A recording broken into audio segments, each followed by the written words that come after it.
of like the needlepoint club.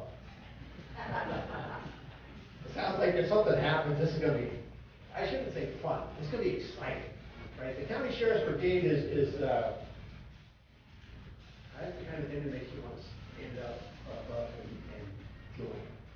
And tonight, we're fortunate to have with us the founder of the County Sheriff's Brigade.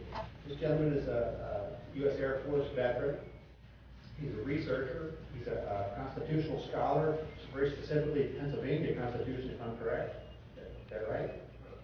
Okay, both U.S. and Pennsylvania Constitution. And he is the president of one of only two state federations of Sheriff's Brigades. So tonight we're going to learn a little bit more about the yellow sheet, a little bit more about what you're signing up for. And I want you to sit back and listen, take some notes, listen to what's going on, and then he's got a phenomenal array of information here that's going to take you a little further than we can go tonight. So listen up to what he's got to say, and take advantage of his literature, and be ready with questions. What we're going to do is, after he speaks, we're going to stop, take a brief break, we're going to pull out some numbers to see who wins the prizes, and then he's going to do Q&A. So you'll have plenty of time to ask some questions. If we're lucky, our sheriff will be here to maybe join in for the last few minutes.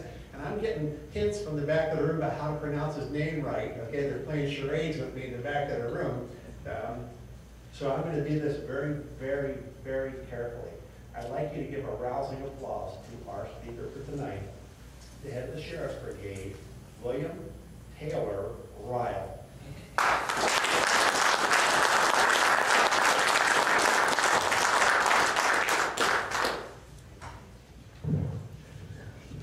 Make that work.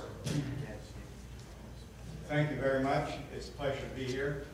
I think I'd like to start where Cletus left off, and that is talk a little bit about the County Sheriff Brigades of Pennsylvania and the County Sheriff Brigades as a backdrop to before we start talking about the Constitution. In 2009, I had the privilege of being a delegate to the Continental Congress. How many of you know about that effort? It was 11 days. We worked about 20 hours a day. I've never worked harder or less and enjoyed it more. But that group of 110 delegates from all over the country was quite an inspiration. I happen to have the privilege to be the chairman of a subcommittee for the Civil Action Plan, and I wrote an introduction to our Civil Action Plan. And it didn't get accepted, but on the way back, I decided we would do it here in Pennsylvania. And that gave birth to the brigade concept. Actually, at that time, it was called the Sheriff Project. And Sheriff Richard Mack, how do you know of Sheriff Richard Mack? Well, we have a lot of learning to do then. Sheriff Richard Mack has been involved in trying to straighten out the government from the police officer standpoint, if you will, for many, many years. He took a case to the Supreme Court when the federal government passed the Brady Bill in 1994. And when the federal agents came to Arizona and asked the sheriffs in Arizona to collect information on gun owners and give it to them at no reimbursement from the federal government, he objected and ended up suing them. That case went to the Supreme Court, and the Supreme Court agreed with Sheriff Mack. It was a 10th Amendment case. It's an excellent case. And there's a summary up here, which I would recommend that you get and read it. I'll make reference to it in a bit. Called Victory for State Sovereignty. It's a little short pamphlet, and it summarizes his case. I think it's extremely well done and very informative. But I had known Sheriff Mack for a number of years, and he asked me to be the state coordinator for the Sheriff Brigade, and I did. And then when that went away, because the lady in Texas didn't want to go along with things that Sheriff Mack was doing,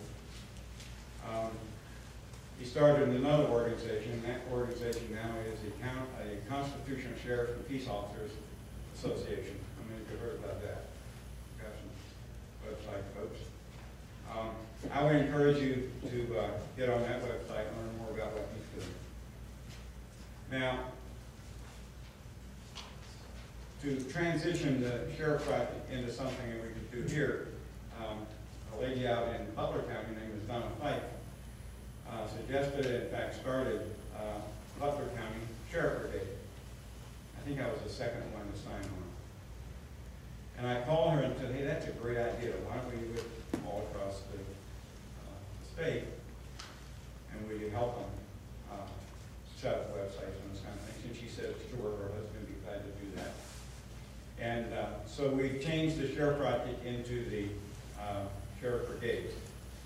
Now, many of you know that each county is supposed to have a sheriff, and the sheriff's jurisdiction is the county, the borders of the county no farther. And there have been sheriffs in Pennsylvania since before there was Pennsylvania.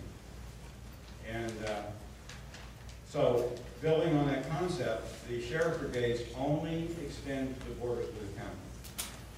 And sheriff brigades are not associated with the office, they're not part of the sheriff's office, but they are concerned citizens who want to organize a network and learn the law and stand together to help the sheriff do his or her job, and frankly help other citizens to understand the responsibility and duties of the sheriff, so that we can get our government back where we're supposed to have it. Now that won't solve all the problems, but it'll help. Excuse me. Now,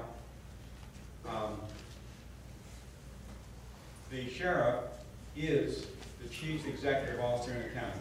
Everybody knows that? He has been the chief executive officer in the county since before Pennsylvania was Pennsylvania, because there were counties here, weren't there?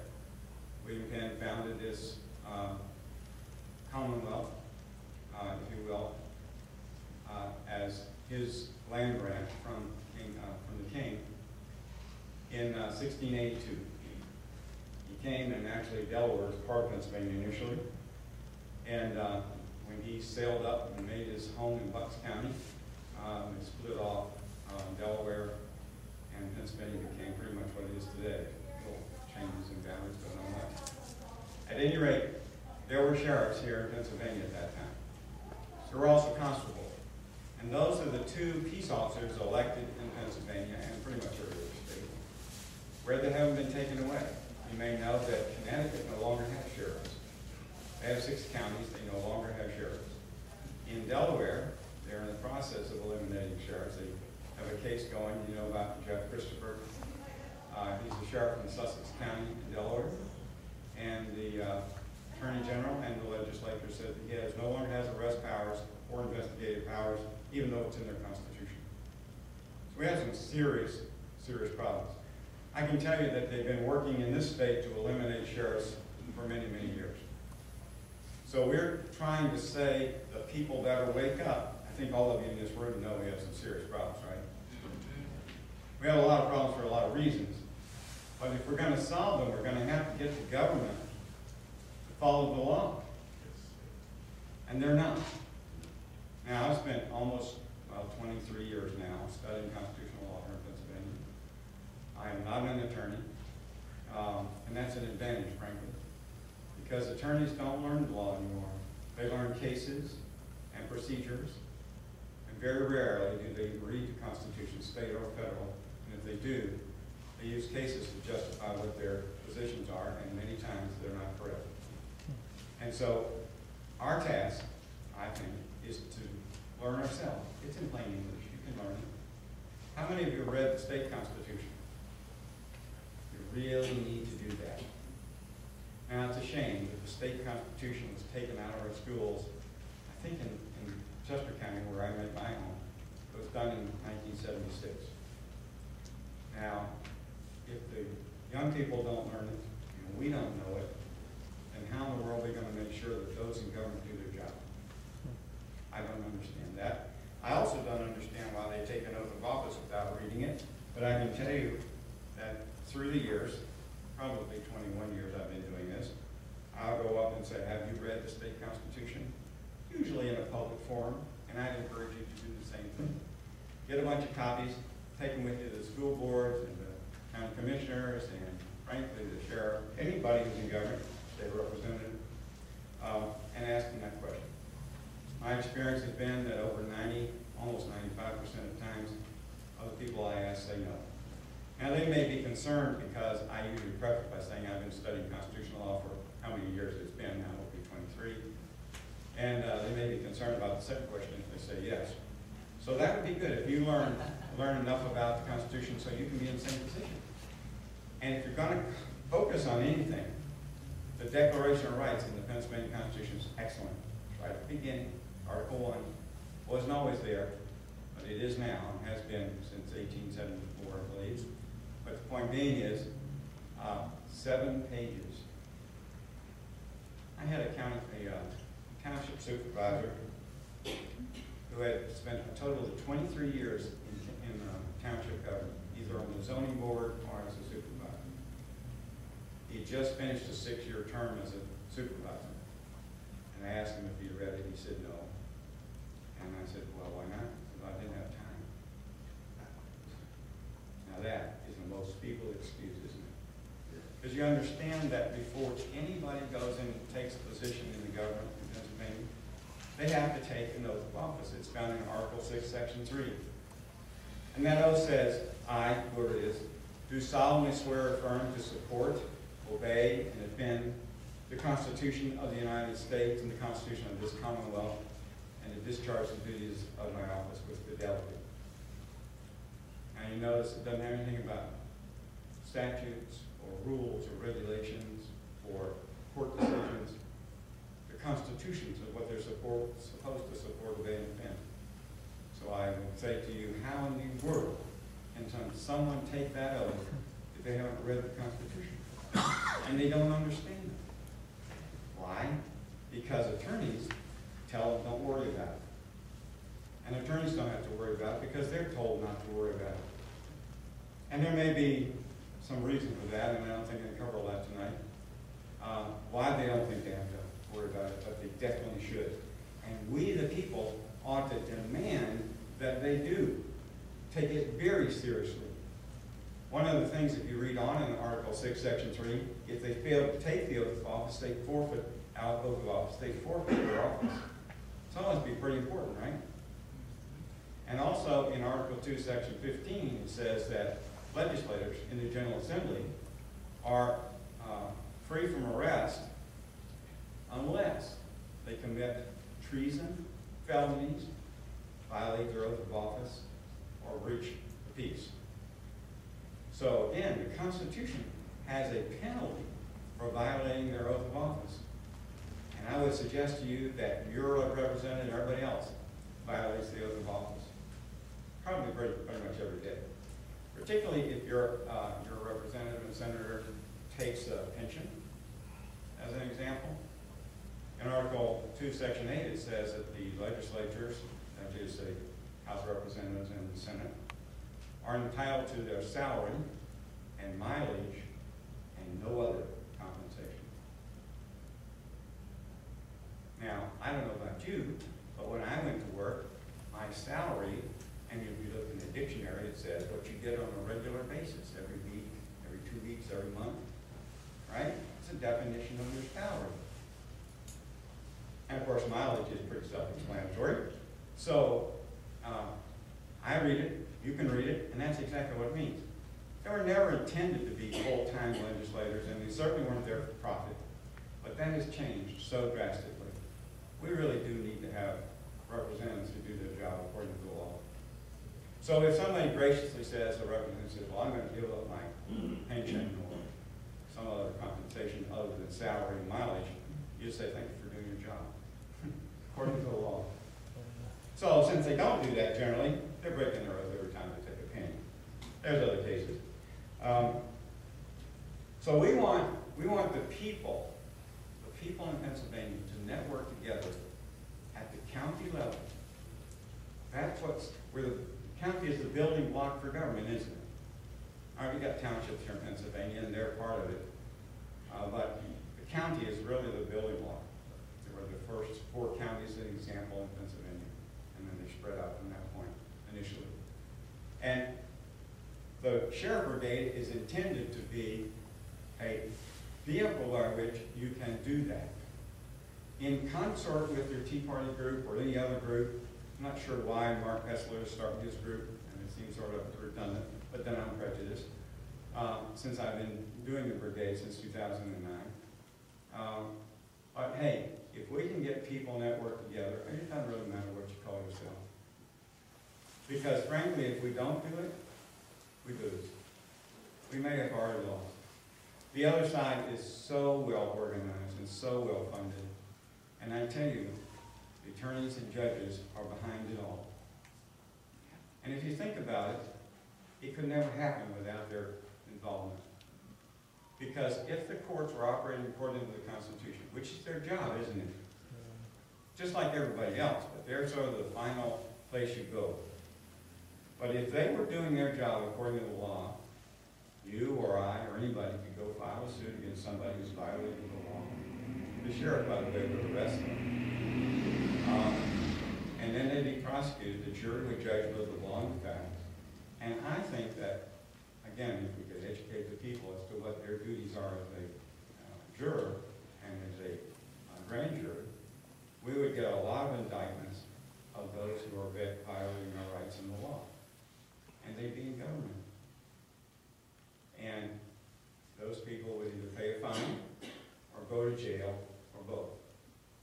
Now, I don't think it would take too many prosecutions of those in government before the rest of them would get the idea. The game's up. And that doesn't exclude the district attorney or the judge, or judges. And who is in the position to make those charges and indictments? First of all, the arrest of the sheriff. The sheriff is the chief executive officer, in today's term, the chief law enforcement officer in the county. Now, lest you doubt that, let me hand out something.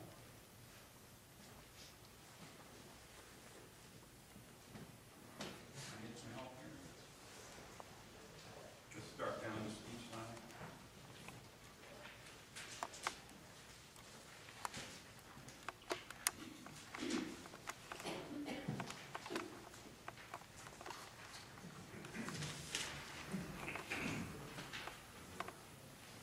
Feel so inclined, want to make a contribution to the copy cost, I won't object. Getting rather expensive these days.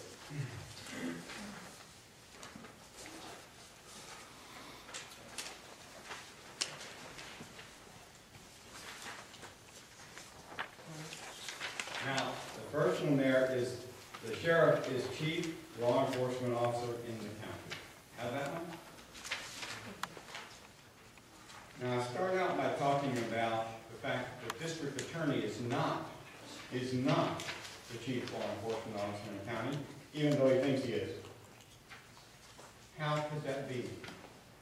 First of all, the district attorney is an attorney.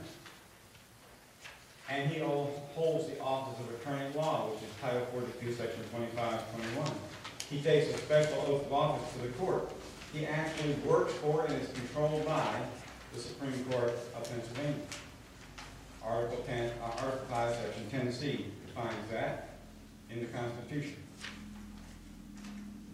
So, by all logic, he is the chief prosecutor, and only the chief prosecutor. But that's not what he thinks, because they want to eliminate the sheriff. The sheriff originally, the sheriff and the coroner were in a separate section in the Constitution up until 1874. At which point, without any authority I can find, they put them at the beginning of the county offices. The sheriff, coroner, and then all the rest. And after the 1968 convention, again without any notice to the people, they eliminated the coroner in that list and put the sheriff down in the middle, beyond the DA. Now, attorneys and judges have been driving changes to our Constitution from the very beginning. And there was no exception in 1968. That's another discussion for another day. But I can tell you that we have a serious, serious problem with the control by attorneys and judges in our society. And they have been stealing our rights, and the courts have been ruling against us for a long, long time. Now, until we can get those in government to follow the oath of office and take it very seriously, we're going to continue having this problem. So we can do all sorts of things. But until you get your government back in the box where it belongs, following the law, the rest of it's busy work. Because they can pass more bills and do more evil to us in a day than we can possibly fight in a year. Particularly when we were so disorganized. Now, it's great that you're out tonight. The question is, what do you do with the information that you learn in these meetings? What actions you're taking? And it's great that there's a bill now in the House Bill 357, that the Armatic staff has put forward. I want to talk about that a little later, but that is a pure nullification bill. You know what nullification is? I'm a whole week here. You need to learn about that. And you can learn about it in a couple of ways. We have a website, fortunately, and that is the County Sheriff Brigades of Pennsylvania. And the address is on the back of the sheriff document. And it's also on the guns are not for cause, down at the bottom. So you don't have to write it down and remember it. But I would encourage you to go to that website and start reading the documents. I've written most of them, but there are other authors as well on various subjects. And the whole idea is to educate people as to what the truth and the law is. In January 31st, 2011, I said to my cohort from Cumberland County, his name is Jim Compton, he and I do most of this, and he had been fighting Real ID. How many of you know about Real ID? Very few people here are informed. 2005, the federal government passed a bill that was going to create a national ID through the driver's license. And in fact, there were a whole lot of requirements that had to be implemented. One of them was a high-resolution digital image, which, by the way, started being done here in Pennsylvania at the DMV in 2006. So if you've had a driver's license renewed since 2006, you have a high-resolution video taken of you.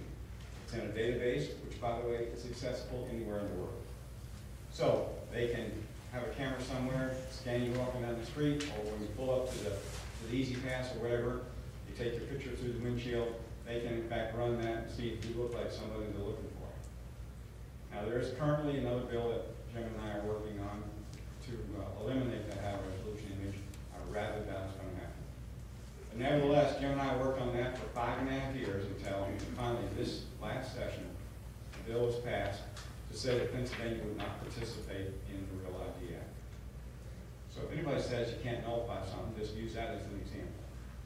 The Real ID Act was nullified in Pennsylvania. Now it's pretty much gutted, and the Department of Transportation got most everything we wanted, like the high-resolution imaging. But at least we got a bill nullified. So this House Bill 357 is a pure nullification bill. It says that Pennsylvania will not participate in any new federal gun control or magazines or accessories. And it has some teeth, because it says that if the federal or state or local officer tries to enforce it, he's subject to a felony in the 3rd degree. That's some teeth. It also has in it that the Attorney General, if you are prosecuted for not turning in your guns, it's his job to defend you. Now, it's going to be a tough bill to get passed in that form. They've been done in other states. I encourage everybody to talk to your representative, encourage him to keep doing it. And he's changed his position, and I would encourage you to call up and thank him for it. Stay with him, because just signing on as a co-sponsor doesn't mean he's going to vote for it. More importantly, it may not get out of committee, because the Judiciary Committee chair doesn't like Darrell Metcalf, I understand, and nor does he believe that the bill is constitutional. It's wrong, but nevertheless, that's what he believes. But he's an attorney, so, you know, sort of take it from where the source is. Point being is, his argument is that the Supremacy Clause prohibits the state from doing this, that, which is wrong. I wrote an article that's on the website now, true meaning of the Supremacy Clause. And so, we need to apply pressure to the Judiciary Committee right now. We'll be doing that. If you know some people that are on the Judiciary Committee, by all means, please call them, tell them they need to get 357 out of the committee.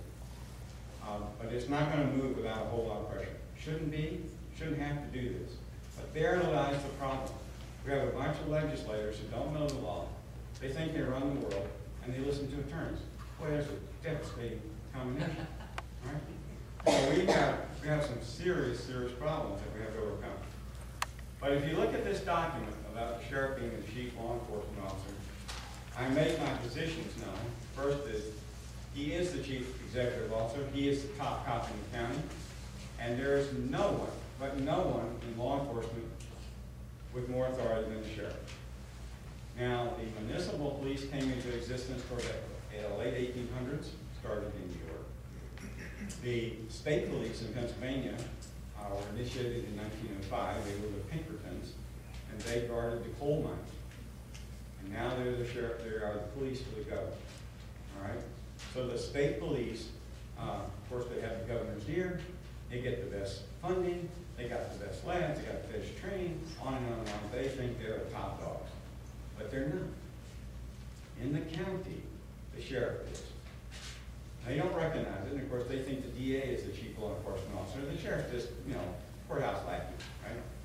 He guards the courtrooms, and he transports prisoners, and he does foreclosure, you know, doing sales of houses and foreclosure, those kind of things. Nothing of significance. In fact, the sheriff no longer even controls the prisons. Now, that is absurd. The sheriff was always responsible for the prison. You remember the Old West? You know, how many of you watch Old Western? Right? What happened when the mob showed up at the jail and he wanted to haul somebody out who was in jail? The sheriff stood on the porch or stood in the front of the crowd and said, "Through me." Even though he may be guilty, he's entitled to due process and have a jury. Or when the bank was robbed, what did he do? He said, "Okay, guys, go get your guns and your horses, or we're going after the crook." Right? He deputized the people in the community to join him and his deputies to go get the bad guy. That power exists today in Pennsylvania. In fact, every sheriff has that power. And it's called the posse comitatus of the entire community. Now, only the sheriff can create a posse. Only the sheriff. Militias, on the other hand, we can form those, and if you want to read a good book on militias, Dr. Ed Vieira, North Carolina, excellent lawyer, has written a book called Sword and Sovereignty. It's a long book. I haven't read all of it yet. But it is an intense study on what militias are, what their purposes are, their authority, and the fact that we have the authority for militias and they've been stolen from us. In Pennsylvania, the militias were changed to the Pennsylvania National Guard in 1870. Now, I don't know how we can have a Pennsylvania National anything if Pennsylvania still exists as a state. Can you? How can you have a Pennsylvania National something? Well, truth be known, after the so-called 14th Amendment, the states were irrelevant, and the things that followed, again, discussion for another day.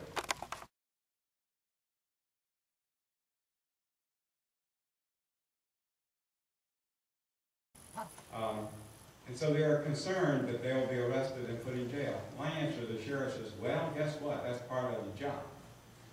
You know, they have no problem taking some of us who aren't guilty of anything, putting us in jail.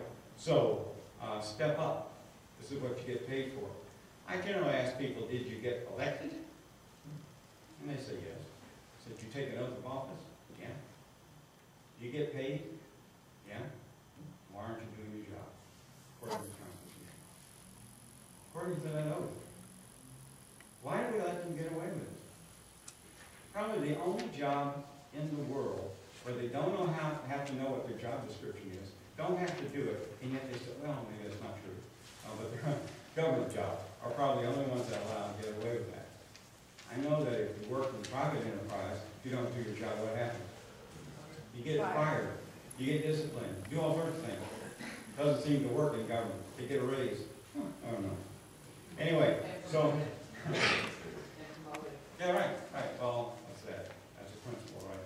The position of incumbent. Anyway, the first paragraph, a couple paragraphs in this page on the sheriff, is my summary.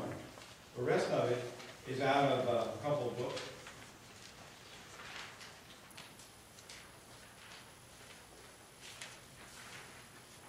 Two-volume set, Anderson on Sheriff, written in 1941 by an attorney. Everything you want to know and more about sheriffs, constables, and coroners.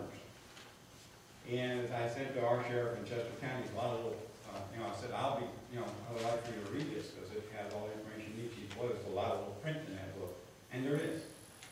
It's 8.5 by 14, and it's a lot of little print. Well, I've read it. And I said, well, I'll be glad to teach you, and you've got these informations in here. She just have to take me up on it. But the bottom line is, if you don't know what you're supposed to do, again, how can you do your job? So this information, unfortunately, is not in print anymore, but some friends of mine did put it on a DVD, so if your sheriff really wants to know, they're available, $20 a piece. And the last of this document is excerpts from Anderson Sheriff. You can see it starts with section 42, goes over through 50, and then I have a summary. So, I don't make any of this up. Don't need to. The sheriff his duties, or her duties, cannot be diminished unless there's a constitutional amendment. As far as I know, there has never been a constitutional amendment to diminish any of the authority that the sheriff had in 1776. So, there were no municipal police, there were no state police, there were sheriffs. Did we not have law and order in this state before the late 1800s? Sure we did. Did the sheriff not arrest and investigate, do all that kind of work? Sure they did. And unfortunately, the problem is, government wants to be able to control people, and one way you can control people is, if you don't do what we tell you to do, we're going to fire you. Right? We're going to take your pay away. Well, you can't do that to a sheriff. You might try to diminish their pay, but that would be unconstitutional as well. But they cannot diminish the authority or power of the sheriff without a constitutional amendment. Now, they're trying to do it in Delaware. We'll see how the case turns out. I hope that the Supreme Court eventually rules correctly. We'll see. But there's the evidence. And now what that means, you can go to your sheriff and say, hey, sheriff, did you know? Give him a copy of this. Talk to him about it. And try to help him understand that without him performing his duty, he's the last line of defense. And Sheriff Mack's written this book, The County Sheriff, America's Last Hope. I don't necessarily agree with the title, but it's his title. I think that God is our last hope. And that we must, in fact, do what God tells us to do. And one of the things he tells us is we have to defend our rights, don't we? There's no one who's more interested in you having your rights than you are. So we got to do it. Now, in order to do it, you need to understand the law. The way you do that is look in the Constitution. The Pennsylvania Constitution is really clearer than the Second Amendment. I want to talk about the Second Amendment in a minute. Article 1, Section 21 of the Pennsylvania Constitution says what? The right of the citizens to bear arms in defense of themselves and the state shall not be questioned. Nothing unclear about that. Article 1, Section 25 says, power is reserved to the people. To guard against the transgressions of the high powers which we have delegated, we declare that everything in this article is accepted out of the general powers of government and shall forever remain inviolate. That was the last article in the Declaration of Rights until they added a whole bunch of other stuff later on. And there's a court case that confirms that without a constitutional amendment, those things in Article 1 cannot be changed. They can't legislate on things in Article 1. It's Urban versus Mitchell. For those of you who like to go to law and follow our grade, it's 207, Pennsylvania, 79. It's a 1903 state Supreme Court decision. It also applies, by the way, to the right to work. Because it deals with Article 1, Section 1, and Article 1, Section 25, but in essence, everything in Article 1. It says that without a constitutional amendment, the legislature cannot legislate on those issues. They do it all the time in direct conflict with the Constitution. And therein lies the problem. These folks go to Harrisburg, and they got to justify their systems. And someone says, oh, there ought to be a law.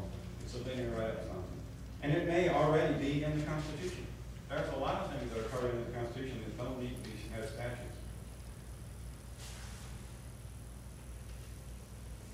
If people would really understand how powerful the Constitution is, for instance, understanding the definition of work. Everybody says, well, liberty is just being able to go where you want to, right? But no, it's much more than that. Here's Black's Law Dictionary on the word liberty. Freedom from all restraint except such as are justly imposed by law. The question has to be answered, what is the law and to whom does it apply? And those are very important questions. But liberty,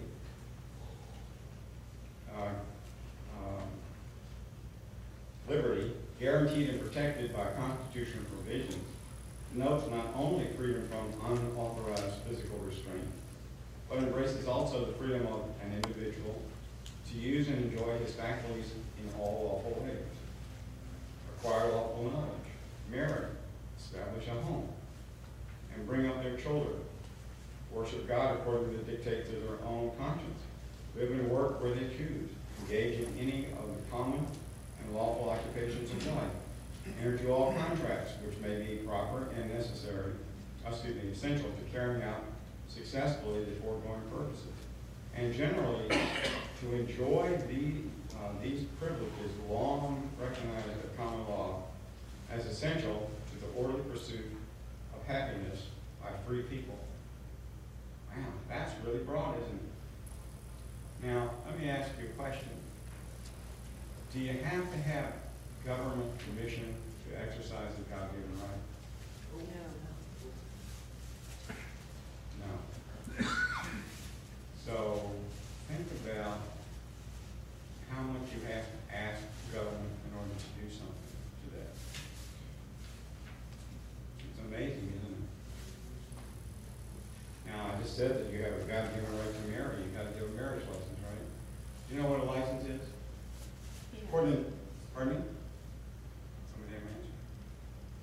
According to Black's Law Dictionary, 6th edition, permission from a competent authority to do something without such permission would be illegal or trespass, a tort, or not otherwise allowable. In other words, it's unlawful. Now, a permit is very similar. It's just not unlawful. You just can't do it without their permission. So in essence, it's the same thing. And it's often interchanged. Now let's go to the gun issue. They want you to get a permit to carry concealed, right? You can carry exposed or open, right? You don't have to have that in Pennsylvania. It's not the way it is in all states. It should be. But let me ask you this question. Do you think that when the framers wrote the Constitution in 1776, they cared whether their musket was under their jacket or outside their jacket? So what does the Constitution mean? It means what it meant when it was written until it's changed according to the procedure specifically spelled out in the Constitution. That's state and federal. And they are not giving you a right. These are God-given rights to protect yourself. Government does not give you these rights. You do not have a Second Amendment right. That's a clever little thing that people like to tell you, so it sounds real easy. You have a right protected by the Second Amendment in the federal jurisdiction, not inside the state.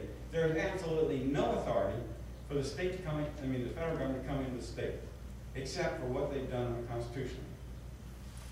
And the courts and their decisions, which are all wrong. And you can read about that on the website. I've written on these subjects. Your right to bear arms is a God-given right. I took Justice Scalia on when he did an interview and he said that, well, you can have anything you can carry. You can't have a cannon. And we'll have to deal with these shoulder-mounted rockets when they come before us, whether that's a right that you can have. Why do you think the framers put that right, that provision, in the Constitution, in the state Constitution in 1776, and in the federal Constitution in the Bill of Rights, which was ratified in December 15, 1791? Why do you think the right to bear arms is in there? So you can go hunting, target shooting? You listen to these people and they just aren't full of it.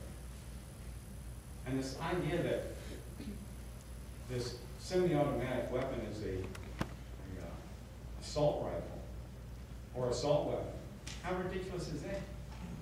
If you take a rock and you hit somebody over the head, isn't the rock an assault weapon? Bat, your hands, stick, whatever. This is just attorney speak to get you to think that, oh, that's a terrible looking thing. It's black and it's got these really, really strange things on it to make it so you can hold it when it gets hot.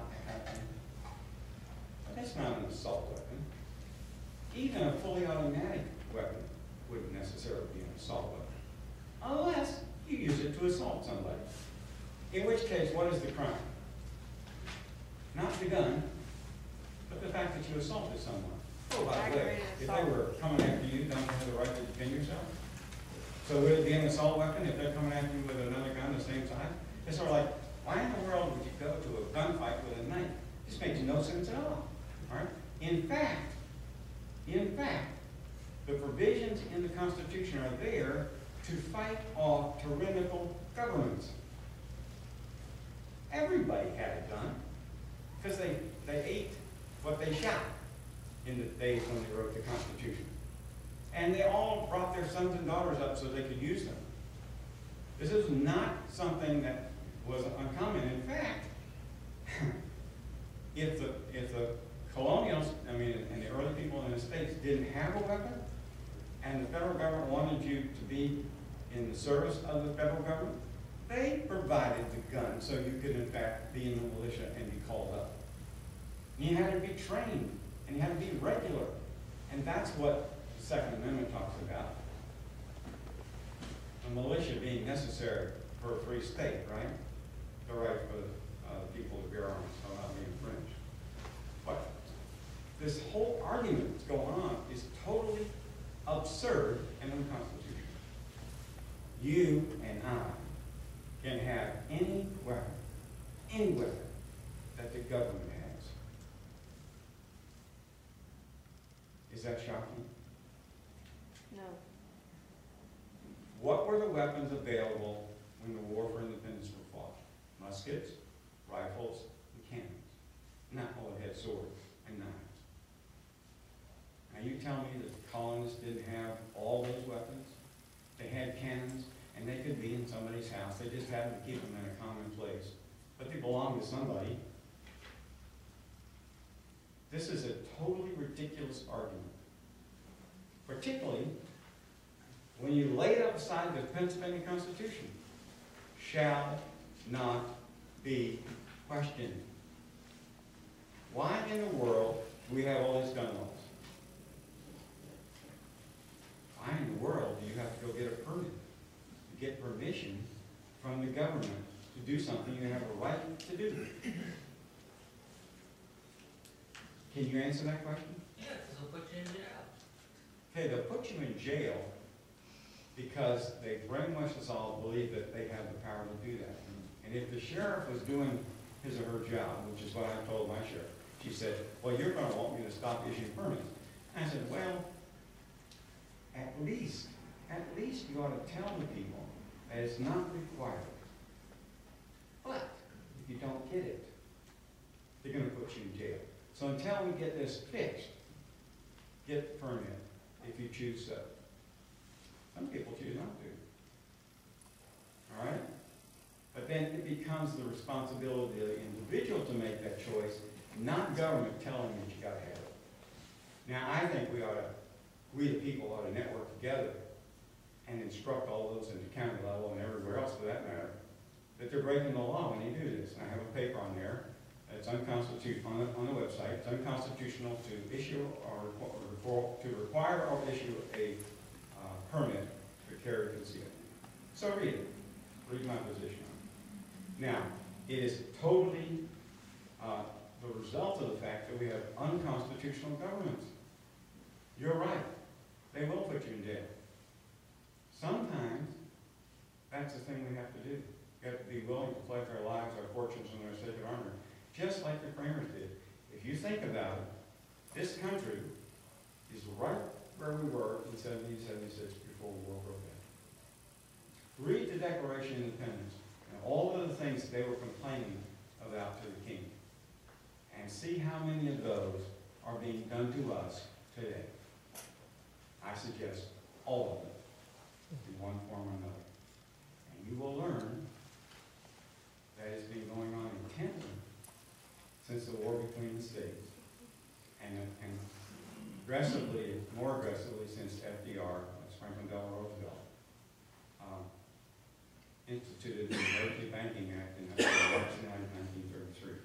This country has been under a national emergency since March 9, 1933. Never been out of it. And the President and the Secretary of Treasury have pretty much all the power. Congress is pretty much irrelevant. It goes through motion. They've been working on it since 1973 to get some of the power back. But no president has ever relinquished the power that he stole in 1933. Again, I just got through writing a couple of papers on that, so you can read that. That's the War and Emergency Powers of 1933. There's a lot wrong, and it's a lot to cover in just a few minutes. The second document I gave you is Guns Are Not the Cause. I wrote that paper after the Sandy Hook atrocity. And every time, there is one of these mass murders, and it is extremely tragic. And if you look at it, where are they? They're in gun-free zones, and they involve people who are mentally unstable. And people are usually seclusive, they're loners, they play games, there's all sorts of things. So, I wrote this in response to it, quoted the state constitution. It said the guns are not the cause. The guns kill people. It's not guns. It's people kill people, isn't it? So I listed 12 things. I like the number 12 because that's a number for justice, a biblical number for justice. 12 things that I think really contribute to the fact that we have this problem. It's not the gun. That's just a tool. We already know that they can blow up buildings, don't we? So that's another pretty much big assault weapon. So taking God out of the public square is our first big problem. We turn away from the principles of morality and found in the Bible. That is our biggest problem. The second one is gun-free zones. Then listen to certain attorneys and judges and professors and those kind of folks. The media, you can read the rest of it. Drugs, legal and illegal. Another big problem is this idea that, oh my goodness, if we tell Johnny he's out of step, he'll be harmed for life. You know, you can't possibly spank him. Oh my goodness, that will just devastate the kid. Well, there are abusive people that spank their children excessively, I know that. But frankly, for those of you who are my age, I never know where my age or more, I'll be 71 in May. Going to the principal's office and getting a walk to the paddle isn't necessarily a bad thing. My mother certainly had no problem doing that, and I survived somehow. It's amazing. Now some might say, well, yeah, how you turned out. Well, the bottom line is, I have a respect for the truth, and I don't lie.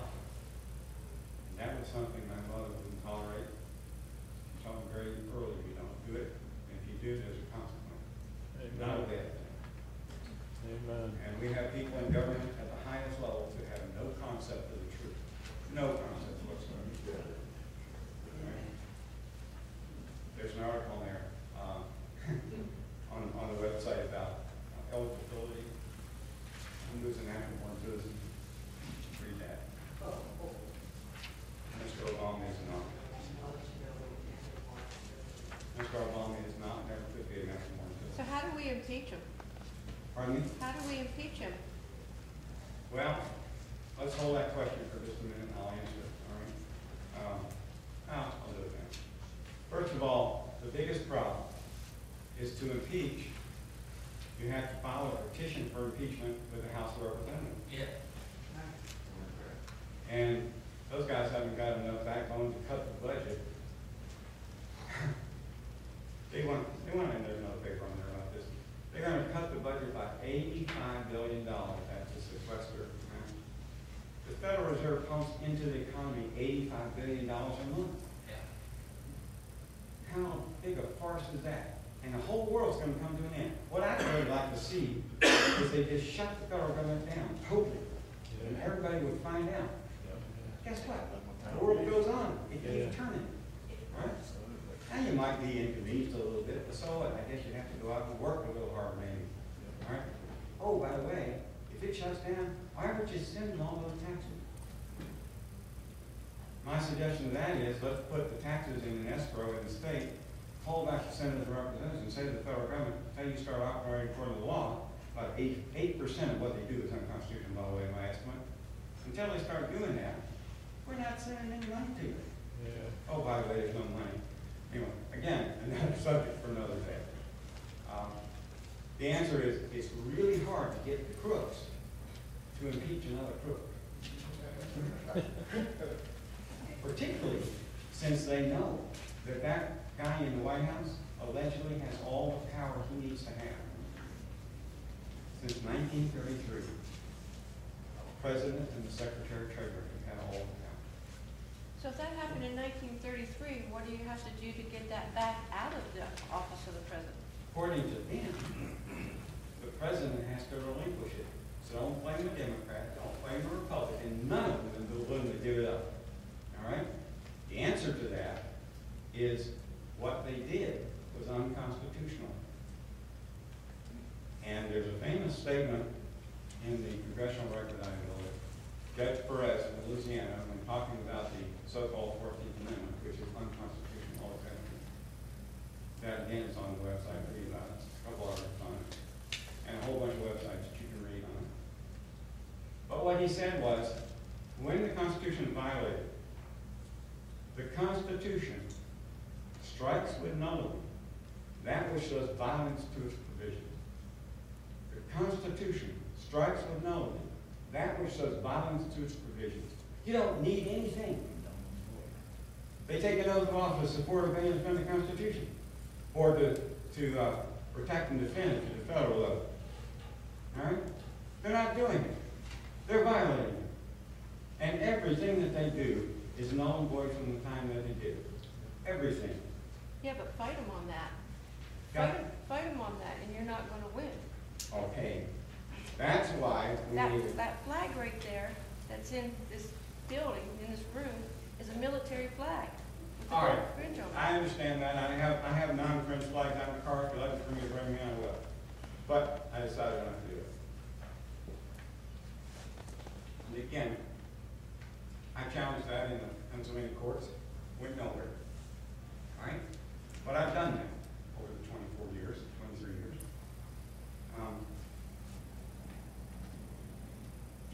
The answer to your question, and let's spend a couple minutes on solutions because I know I painted a very dark picture. The sheriff is one of the solutions. If the sheriff says, not in my county, and we say, okay, you're going to be a constitutional sheriff, we're with you. And we get organized and we get trained. Get on the website, and on the front page, it has a document about the sheriff, and it really replicates this document. And I link to, on the bottom, there's about a posse. And I describe what a posse is. And then I link you to Maricopa County, Arizona, Sheriff Opaya's posse. Now, Now, they've been having posse since the early 40s. He's got over 3,000, I think about 3,700 people in his posses now. He's got all sorts of different posses. It's very fascinating. All right? And they're trained, and they do various things. I think the funniest one is they have two posses in a retirement home called Sun City and Sun City West. And you get on there and see the pictures, and they're all dressed up in their uniforms. They got their badge, and they go around and they do what I guess we would call community watch. And if they see something going on that's wrong, they call the sheriff or another posse that's authorized to use force. We need that kind of involvement of the citizens, so that the sheriff says, okay, you got 100 people coming from Washington, I got 5,000. Bring it on. Well, first of all, they're a bunch of cowards. They aren't going to bring it on. They're going to go away because they got no authority. They have no authority. That's the remedy. If you want to solve this problem, get network, learn the law, and stand up and say no. That's called nullification, by the way. You have the right to say no, don't we? Yep. How many of you have children? What's the first word that they said? Now, I know that our daughter learned it from us. Probably the same with you, because, don't do that. No, don't. Right? But we have forgotten how to say no. We've been conditioned to believe everything they say. We went to school, in the government schools, and we taught us all this stuff. We were walking in a straight line, and all this other stuff. No is a valid answer, and we've got to start saying it with authority. Right? Now, in the county, there's all sorts of ways you can have to say no. First of all, the sheriff. The sheriff ought to stand up and say, I'm the top cop, and if you don't like it, guess what? I'm going to issue a warrant for your arrest. Now, what sheriff in Chester County says, well, if I do that, the DA is going to arrest me. Well, you got to be willing to step up, and I say, we have to stand with them. All right? But her answer is, well, if I arrest somebody else, I'm arrest the DA. They're not going to prosecute him. And I say, well, what's the remedy to that? What is the job of the DA? Prosecute criminals. And the sheriff has determined that there's a criminal. There at least has to be a hearing to see whether, in fact, there's probable cause. There has to be an indictment if there's a crime. If I have 25 citizens, well, they've eliminated that now. The DA can do it on information. We've lost our positions in the government as the people. We need citizens grand juries so that we can start indicting these folks. So if the DA doesn't do his job, what's the remedy? Arrest them. And then she says, well, even if we arrest the DA, the judge won't hear the case. I said, come on, you can figure this out. Arrest the judge. You got a deputy sheriff in every courtroom. And the deputy ought to know the law. And when the judge or the prosecutor or anybody for that matter breaks the law, you ought to step up to the judge and say, Judge, I just saw you break the law. I would really like for you to correct that mistake so I won't have to arrest you. I had a young deputy in a case where the judge did violate my rights, and after the judge was out of the courtroom, I said, you just saw the judge violate my rights multiple times and you did nothing. You should have arrested him. He was pretty quick. He says, they don't pay me enough to do that. My answer was, well, young man, if you start doing your job, maybe the citizens of the county see fit to give you a raise. Amen. The point is, praise when it's necessary, criticize when necessary. And we need to have our government, the people in government, understand that they work for us, not the other way around. Exactly. Right? Now, the only way they're going to do that, is for us to understand and to be willing to stand up, and if you have to, go to jail, then go to court, and then make them pay. All right? I can tell you that in the early 90s, I helped form the Pennsylvania Committee of Correspondence. We published a paper and a whole bunch of things for a number of years.